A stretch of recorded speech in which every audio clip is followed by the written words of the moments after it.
আসসালামু আলাইকুম। আজকে আমরা একটা ক্লাস নিয়ে আসছি, সেটা হচ্ছে ফিউচার টেন্স সম্পর্কে।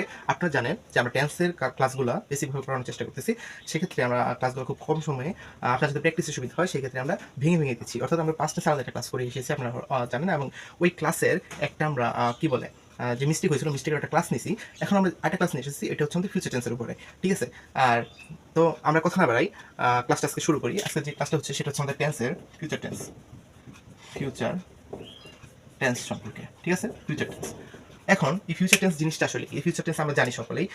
ফিউচার মানে হচ্ছে ভবিষ্যৎ, অথচ ভবিষ্যৎকালে যেগুলো বর্ণনা আছে, ভবিষ্যৎকাল সম্পর্কে আমাদের যেগুলো অভিব্যক্তি আছে, এগুলো মূলত আমাদের ফিউচার টেন্সের অন্তর্ভুক্ত, ঠিক আছে? আমরা জানি ফিউচার টেন্সকে মূলত আমরা 4 ভাগে ভাগ করি। একটা হচ্ছে future indefinite, future continuous, future perfect আর ফিউচার পারফেক্ট কন্টিনিউয়াস, ঠিক আছে? চলেন তাহলে আমরা এই যে আমাদের যে ইয়েগুলো আছে, অর্থাৎ ফিউচার টেন্সের যে আলাদা ভাগগুলো আছে, এগুলো আমরা লিখে নিই। আমরা কি করি, বোর্ডে এই পাশে লিখে রাখতে আমরা যে পড়ার সাথে আমরা কি করবো, একেবারে কাটতে থাকবো, যেগুলো আমরা শেষ হয়ে যাবে কাটতে থাকবো, ঠিক আছে? তো আমাদের future tense,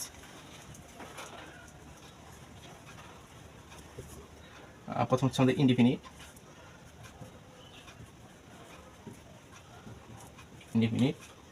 continuous, perfect continuous.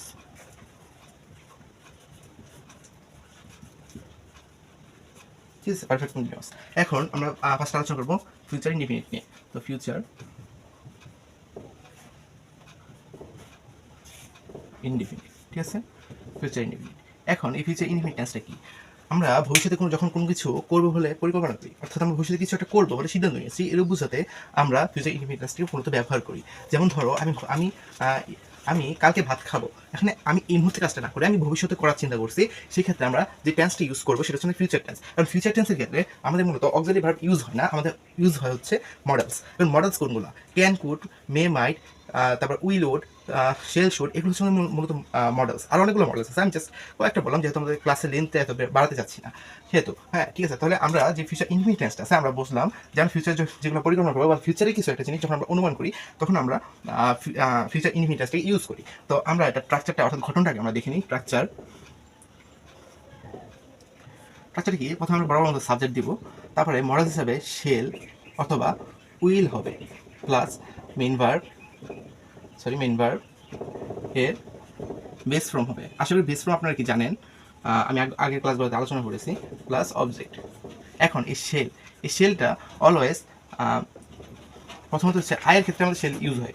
দ্বিতীয়ত হচ্ছে জিনিসটা যখন প্লোরাল হয়, ঠিক আছে? জিনিসটা যখন কোনো সাবজেক্টে যখন আমাদের প্লোরাল হয়, তখন আমরা এই শেলটা ইউজ করি। আর এই উইলটা, এই দুইটা বৈশিষ্ট্য ব্যতীত আমাদের সকল ক্ষেত্রে উইল ইউজ হয় আর কি, নর্মালি, ঠিক আছে?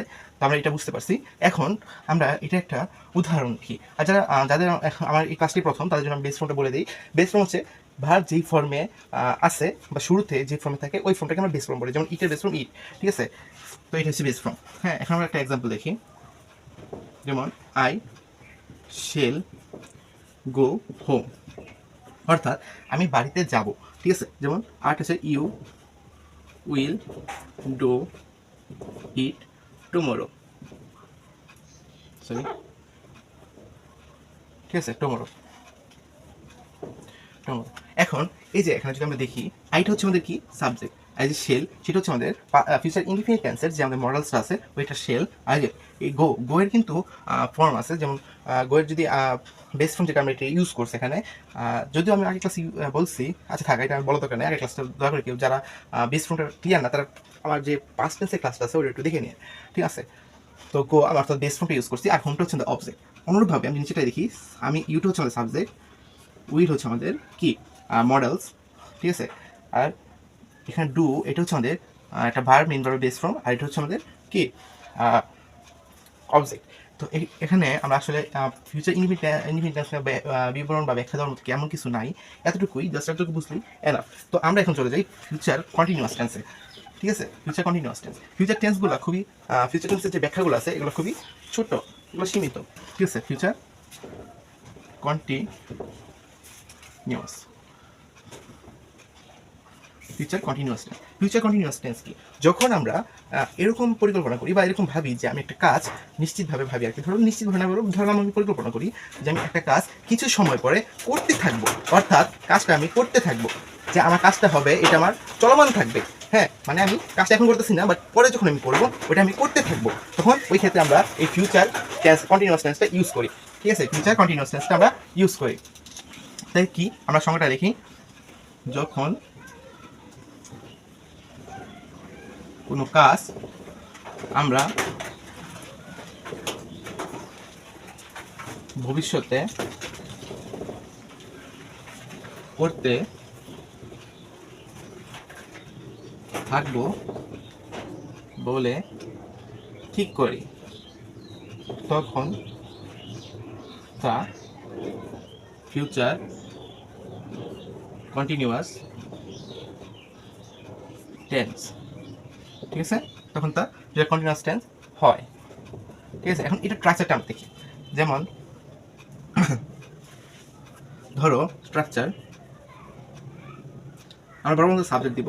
এখানে আমরা ওই ইন্ডিফিনিটে আমরা শেল আর উইল ব্যবহার করছি, ওইটাই হবে, বাট ওর সাথে জাস্ট বি যুক্ত হবে। ঠিক আছে, যেমন শেল বি বা উইল বি, নিয়ম সেম। শেল বি কখন ইউজ হবে, উইল বি কখন ইউজ হবে, সব নিয়ম সেম।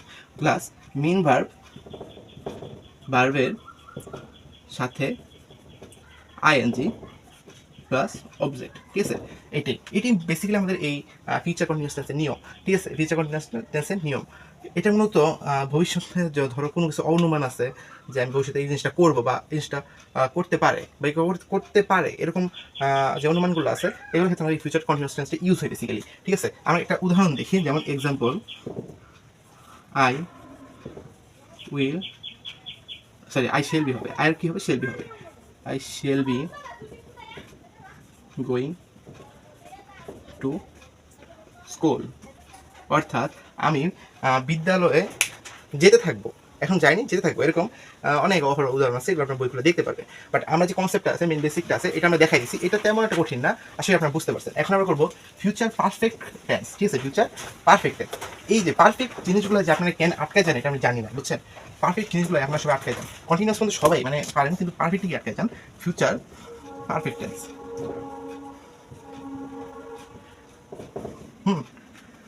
ফিউচার পারফেক্ট টেন্স কি, আমরা যে পাস্ট টেন্স করছি ওই জায়গায় আমি কি বলছি, দুটা কাজের মধ্যে যে কাজটা আগে শেষ হবে সেটা হচ্ছে আমাদের past perfect tense. Future perfect tense হচ্ছে ভবিষ্যতে যখন দুইটা কাজ শুরু হবে, ওই ভবিষ্যতে যে কাজটা দুইটা কাজ শুরু হবে, ওই দুইটা কাজের মধ্যে যে কাজটা তুলনামূলক আগে করা হবে বা আগে শেষ হবে বা আগে করা হবে, ওই কাজটাই হচ্ছে আমাদের ফিউচার পারফেক্ট টেন্স। ঠিক আছে, অর্থাৎ যখন ভবিষ্যতে কোনো কাজ, কোনো দুটি কাজ, ঠিক আছে, শুরু হয়ে তুলনামূলকভাবে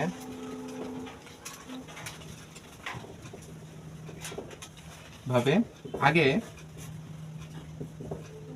শেষ হওয়া কাজটি ফিউচার পারফেক্ট টেন্স। ওকে, ফিউচার পারফেক্ট টেন্স। এখন এই স্ট্রাকচারটা কি, ঘটনা দেখি আমরা। স্ট্রাকচার, সাবজেক্ট প্লাস, এখন শেল উইল দুইটাই হবে। ঠিক আছে, বাট শুধু হ্যাভ ইউজ হবে সাথে, শেল হ্যাভ বা উইল হ্যাভ, নিয়ম সেম। ঠিক আছে, কখন শেল হ্যাভ হবে কখন উইল হ্যাভ হবে, নিয়ম সেম, আগের মতোই। হ্যাঁ, শেল হ্যাভ উইল হ্যাভ। আর এটা কি হবে, যেহেতু হ্যাভ আছে সেক্ষেত্রে আমাদের মেইন ভার্বের পার্টিসিপল ফর্ম প্লাস অবজেক্ট। এটা হচ্ছে বেসিক্যালি আমাদের নিয়ম। এটাই নিয়ম, আমরা এটাই অনেক হিমশিম খাই। এখন যারা আমরা এটা কম বুঝি তাদের উদ্দেশ্যে বলতে চাই যে ধরেন আপনি একটা পরিকল্পনা করছেন যে আপনি আজকে বিকালে, ঠিক আছে, আজকে বিকালে সোনারগাঁও ঘুরতে যাবেন। কিন্তু সোনারগাঁও ঘুরতে যাওয়ার আগে আপনি আপনার ব্যাগটাকে গুছায় নেবেন, আগে যাওয়ার জন্য প্রিপারেশন নেবেন একটা। ওই প্রিপারেশন নেওয়ার যে মুহূর্তটা আপনি চিন্তা করছেন যে আমি এইভাবে প্রিপারেশনটা নিব, হ্যাঁ, নিয়ে শেষ করে থাকবো এই প্রিপারেশনটা, তো ওইটা হচ্ছে আপনার ফিউচার পারফেক্ট টেন্স। হ্যাঁ, আর আপনি যাবেন ওটা হচ্ছে ফিউচার ইনডিফিনিট টেন্স বা অনেক সময় প্রেজেন্ট ইনডিফিনিট টেন্সটা ইউজ হয়। ঠিক আছে, এখন বেসিক্যালি প্রেজেন্ট ইনডিফিনিট টেন্সটাই বেশি ইউজ হয়, ওইটা তো ইউজ হয় না বলতে গেলে। তো এটাই। এখন আমরা এক্সাম্পলটা দেখি, একটা এক্সাম্পল। আচ্ছা, আই শেল হ্যাভ গন দেয়ার, আমি সেখানে যে থাকবো, অর্থাৎ আমি সেখানে যে থাকবো। ঠিক আছে, এটাই হচ্ছে ফিউচার পারফেক্ট টেন্স। আপনারা যদি আর এক্সাম্পল চান, যেহেতু আমার একটা হোয়াইট বোর্ড, আমারটা তো আর স্মার্ট বোর্ড না, তো সেহেতু আমি এক্সাম্পল করা টাফ হয়ে যায়। তো আপনারা যারা করছেন তারা আপনারা বই খুলে অহরহ এক্সাম্পল পাবেন, অহরহ প্রশ্ন পাবেন, তারা করে নেবেন। আপনি জাস্ট এখানে কনসেপ্টটা বুঝছেন। এখানে আমাদের লাস্ট ডিটেলসটা আছে ফিউচার পারফেক্ট কন্টিনিউয়াস টেন্স, ঠিক আছে? এই টেন্সটা অনেক সহজ, এই টেন্সটা সবচেয়ে সহজ। আমরা এই যে এত বড় নাম দেখে সবাই ভয় পেয়ে যাই, আসলে এটা ভয় পাওয়ার কিছু নেই, এটা সবচেয়ে সহজ একটা টেন্স। ধরেন আপনি পাস্ট টেন্সে কী পড়ছেন? পাস্ট টেন্সে পড়ছেন কোনো কাজ একটা নির্দিষ্ট সময় ধরে চলেছিল বা এখন তা কোনো বর্তমান নেই, অর্থাৎ শেষ হয়ে গেছে, চলছিল। তো ওইটা হচ্ছে পাস্ট পারফেক্ট কন্টিনিউয়াস ধরি। এখানে সেম, জাস্ট আপনি এটাকে ভবিষ্যৎ হিসেবে চিন্তা করবেন, অর্থাৎ আপনি ভাববেন, হ্যাঁ আপনি ভাববেন যে একটা কাজ, হ্যাঁ ভবিষ্যতে একটা নির্দিষ্ট সময় ব্যাপী বা একটা নির্দিষ্ট সময় যাবৎ চলতে থাকবে, ঠিক আছে? একটা কাজ একটা নির্দিষ্ট সময় যাবৎ চলতে থাকবে, তখন ওই কাজটাকে আমরা বলবো ফিউচার পারফেক্ট কন্টিনিউয়াস টেন্স। অর্থাৎ আবার আমি বলি, যখন একটা কাজ আমাদের ফিউচারে শুরু হবে, হয়ে একটা নির্দিষ্ট সময় আমরা চিন্তা করছি নির্দিষ্ট সময় পর্যন্ত চলতে থাকবে, হ্যাঁ ওই কাজটাকে আমরা বলবো ফিউচার পারফেক্ট কন্টিনিউয়াস টেন্স, ঠিক আছে? নির্দিষ্ট একটা সময় থাকবে, নির্দিষ্ট বলতে আমি এখানে পয়েন্ট অফ টাইম বলতেছি না, একটা টাইম থাকবে যে এতটুকু টাইমের ভিতরে আমরা কাজটা করবো, ঠিক আছে? এটাকে বলবো ফিউচার পারফেক্ট কন্টিনিউয়াস টেন্স। এখন দেখি আমরা স্ট্রাকচারটা যদি দেখি, structure subject plus sorry shall have, এটা তো আমরা জানি পারফেক্টে পড়ছি। এখন যেহেতু পারফেক্ট টুক আছে, কন্টিনিউয়াস টুক আনি বিন, বি একটা বিন হবে, যেহেতু হ্যাভ আছে, হ্যাঁ উইল হ্যাভ বিন গেল, shall have been, will have been plus main ভার্বের সব বরাবরের মতোই, সবগুলোর মতোই, সাথে আইএনজি যুক্ত হবে, প্লাস অবজেক্ট প্লাস সিন্স অথবা ফর প্লাস টাইম। এখন যারা আমাদের এই ক্লাসটা একবার নতুন, যারা মানে এটাই তাদের ফার্স্ট ক্লাস, তাদের সাথে সিন্স আর ফরটা একটু বুঝাই দিই আবার। সিন্স হচ্ছে আমাদের point of time, point of time, আর ফর হচ্ছে পিরিয়ড অফ টাইম।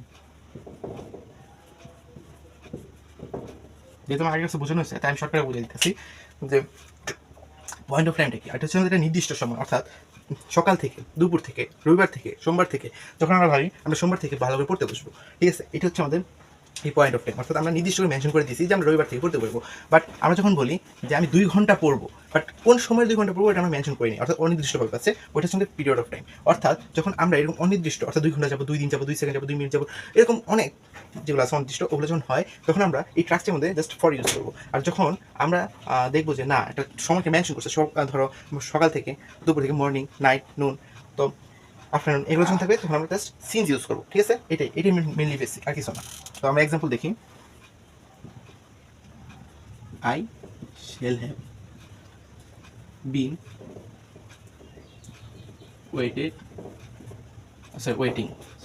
waiting.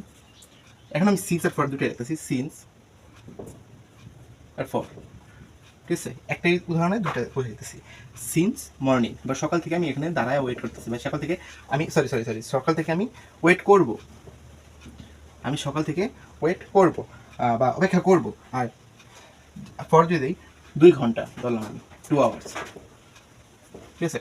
আমি 2 ঘন্টা যাবত ওয়েট করবো, সকাল আমি 2 ঘন্টা যাবত ওয়েট করবো, তখন ফর ইউজ করবো। তখন আমরা অনিশ্চয়ভাবে বলতে গেলে বড় করে আমার সিন্সটা নাই, তাহলে কী হবে? I shall have been waiting for 2 hours, আমি 2 ঘন্টার জন্য ওয়েট করবো, ঠিক আছে? আর যখন আমি এটা না মানে অনির্দিষ্ট যেটা আছে এটা ইউজ না করি, সিন্সটা ইউজ করে দেখাই উদাহরণটা, তাহলে কি হয় যে আমি সকাল থেকে ওয়েট করবো, ঠিক আছে? এটাই হচ্ছে মূলত আমাদের এই ফিউচার পারফেক্ট কন্টিনিউয়াস টেন্স, ঠিক আছে? আমরা যারা জিনিসটা ক্লিয়ার হয়েছি তাদের জন্য শুভকামনা। আর যারা এখন ক্লিয়ার হয়নি, আবার আপনারা কী করবেন, আপনারা ক্লাসটা আবার একটু দেখেন, ঠিক আছে? দেখেন, তবু যদি না বুঝেন আমাকে কমেন্টে জানান, আমি আবার এটাকে আরও বেশিভাবে ব্যাখ্যা করবো, সমস্যা নেই। তো আজকে ক্লাসটা আমাদের এতটুকুই। সামনে প্রেজেন্ট টেন্সের একটা ক্লাস নিয়ে আসবো, যেটা আমাদের শেষ টেন্সের ক্লাস হতে যাচ্ছে। তারপরে আমরা সিকোয়েন্স অফ টেন্স একটা ক্লাস করাবো, দেন আমরা ভয়েসে দেবো, ঠিক আছে? ভয়েসে শিফট করবো। তো আজকে ক্লাসটা এতটুকুই। আল্লাহ হাফেজ।